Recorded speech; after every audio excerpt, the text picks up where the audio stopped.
Halo semuanya, perkenalkan nama saya Natal Preta Marbun dari kelas 12D. Di sini saya akan menjelaskan mengenai beberapa kelebihan dan kekurangan Orba. Orba sendiri adalah singkatan dari Orde Baru. Orde Baru sendiri dimulai dari tahun 1966 hingga 1998, di mana Orba sendiri dipimpin oleh Bapak Presiden yang kedua, yakni Bapak Soeharto. Masa perpindahan Orde Lama ke Orde Baru ditandai dengan keluarnya Super Semar. Super Semar adalah surat perintah 11 Maret. Super Semar sendiri menjadi tanda berpindahnya dari Orde Lama yang dipimpin oleh Bapak Soekarno ke Orde Baru yang dipimpin oleh Bapak Soeharto. Pertama-tama saya akan menjelaskan beberapa kelebihan pada masa Orde Baru. Kelebihan yang pertama adalah tindak kriminalitas yang rendah. Pada masa-masa saat ini, sering kita jumpai beberapa kasus-kasus kriminalitas, mulai dari pembunuhan, pembegalan, dan lain-lain. Pada masa Orde Baru, tindak kriminalitas sangat rendah dikarenakan terdapat Petrus atau penembak misterius, di mana penembak misterius ini mengeksekusi para pelaku tindak kriminalitas, sehingga tindak kriminalitas sangatlah rendah. Lalu kelebihan yang kedua dari masa Orde Baru adalah harga bahan pokok terjangkau dan stoknya yang memadai. Apakah kalian mengetahui Green Revolution? Green Revolution adalah gerakan global untuk para petani, di mana para petani menggunakan teknologi. Contohnya adalah pupuk dan pestisida kimia.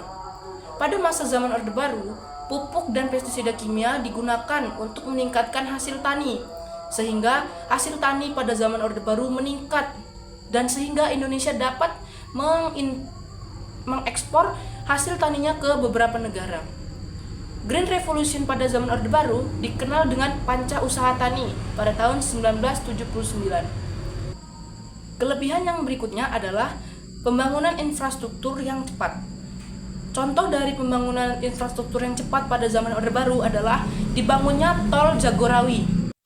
Pembangunan tol sendiri awalnya sudah direncanakan sejak tahun 1955, tetapi baru terrealisasikan pada masa Orde Baru atau saat pemerintahan Bapak Soeharto.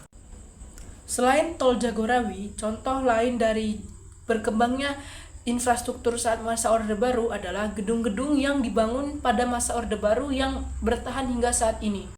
Contohnya adalah Mandarin Oriental Hotel dan Wisma Nusantara.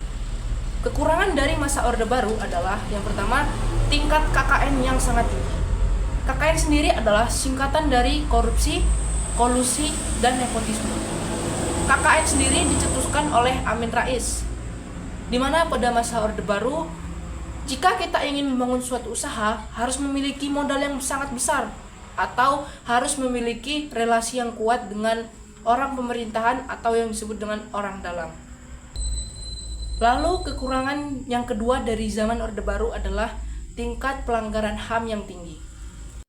Di mana pada masa Orde Baru, orang yang hanya memiliki rambut gondrong dan hanya memiliki tato sering menjadi target salah sasaran Petrus.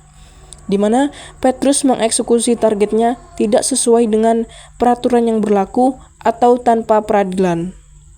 Lalu kekurangan yang terakhir dari zaman Orde Baru adalah hutang Indonesia yang semakin meningkat, yang dimana hutang Indonesia hingga mencapai ratusan triliun. Walaupun pembangunan di Indonesia semakin meningkat dan sangat cepat, tetapi itu semua harus dibayar dengan hutang Indonesia yang meningkat. Dengan hutang Indonesia yang meningkat menyebabkan mata uang Indonesia sangat rendah dan terjadi inflasi besar-besaran di Indonesia. Sekian penjelasan saya mengenai kelebihan dan kekurangan masa zaman Orde Baru. Mohon maaf jika ada kekurangan, saya akhiri.